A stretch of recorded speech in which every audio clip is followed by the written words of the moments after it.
Hello and welcome to my knife channel. Well, it's kind of windy today, so the background might blow around, but I got in 3 new Rough Riders and thought I'd show them to you. This one is the Stoneworx large Stockman, and I really like it. It's got a very nice abalone in the middle there. Some turquoise. This is like red jasper, and I don't know what that yellow one is, but it looks cool. The backside looks good. Looks like you could just sink right in there, and that looks like a hole, but it's where the shell was. Pretty cool. On this one right here, there's no half stop. There's something about here that feels like a half stop, like a quarter stop or something. And it right now it doesn't snap real hard in there. I looked in this area right here and cleaned this out a little bit, because a lot of times they have gunk in there. So the main blade's just got that. That's no big issue. And then this one snaps in place pretty well. Again, no half stop. Good sheep's foot on it. And then the spay blade down here snaps in place also. It was pretty good, but I'm going to collect more of this series. This is really very impressive, you know, for a $15 knife. It's pretty impressive. Alright, we'll just leave you out of the box because you're not going to go back in there anyway. Alright, and then I started collecting doctor's knives, and they have this one in a magnetic box, the Blue Ocean, and man, this is another one that's really impressive. Now this is the one that's the most expensive of the 3. It was $17, the Blue Ocean. I got this from Smoky Mountain Knife Works. It has a nice sheep's foot blade on it. It's got a half stop, and it's got a good action to it. And then it has a tongue depressor. These things are tapered, if you can see that, but they taper down. And they said that they would use them to count up their pills or to stir up medicine and stuff. You could use it as like an improvised butter knife, or to spread your stuff on a sandwich if you're out camping. You don't necessarily need to be a doctor to use these, but I really like the color on this. The fit and finish is really good.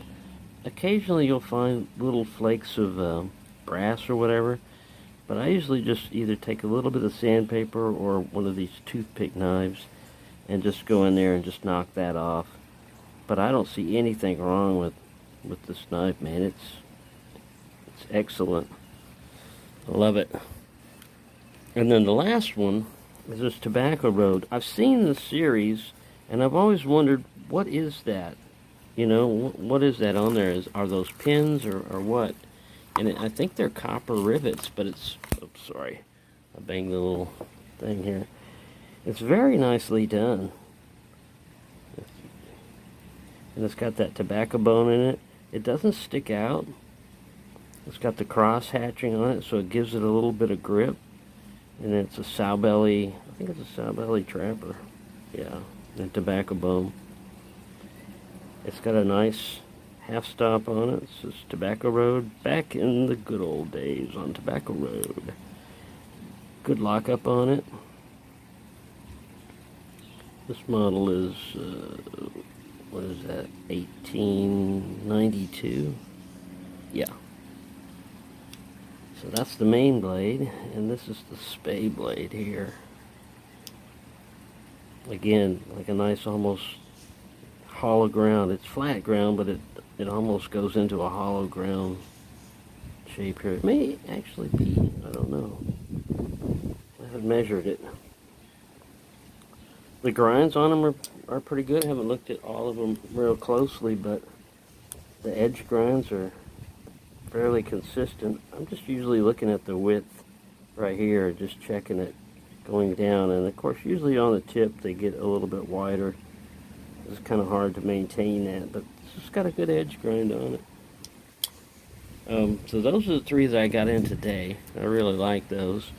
This one, I don't know, it's one of those tortoiseshells. I had some toothpicks before, so I didn't have anything in tortoiseshell. It has no half stop on it. It's another great little knife. No cracks around the pins, no pins sticking up. That's that wind blowing this around. I got some peanuts too. This is an orange bone. I don't know if I showed this one before. It's just two blades, but really, man, these are very nice and handy size blade they just disappear in a little change pocket or whatever. Nice little pin blade on there. Same thing with this one. It's another Rough Ryder, but it doesn't have a bolster or a shield on it, I mean. And then a two-blade white bone Barlow, one with a pin blade, no half stop, but a good lockup on that one. And this was a clip point blade. The only thing with this one is you really have to get your thumb up in there. Like they could have raised this up maybe 1/2 millimeter and it would have been better. But once you get in there, you can get a hold of it. Well, it's not a bad blade, not a bad knife. I prefer the single blade teardrop jack type of Barlow. And I was just going to compare this knife point on this doctor's knife compared to that sheep's foot type of blade. They're the same length. It's just you've got two different types of blade there. One's more pointy. It'd be nice if they made one in a worn clip. This is a sheep's foot, but if they made this more sloping down instead of swept up. But anyway, we'll see. I've seen them, Buck makes them in like a spear point blade also. So there you go. Thought I'd show you those. Pretty nice knives. The large Stockman measures at almost 5 inches overall.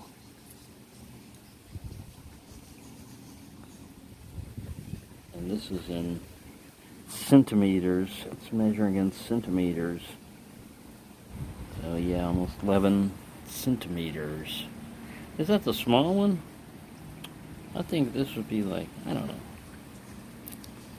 This can't be. Yeah, well, I don't know.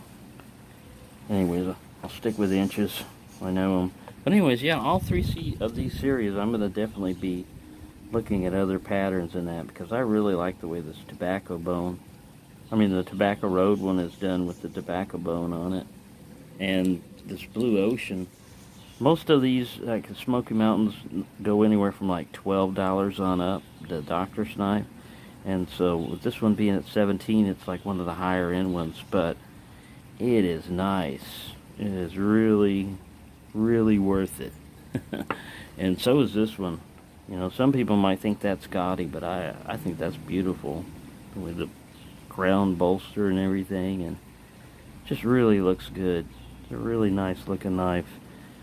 You can see that this spring here goes down a little bit, but you don't feel it that much. And it's real smooth through here. Like I said, you might need to touch up some spots with a little bit of brass shavings here and there. Sometimes inside the liners, when you open the blade, you can see that on the inside of the liners there. But it's pretty easy to take off with a file or, like I said, a toothpick. So, thanks for watching and have a happy day, everyone.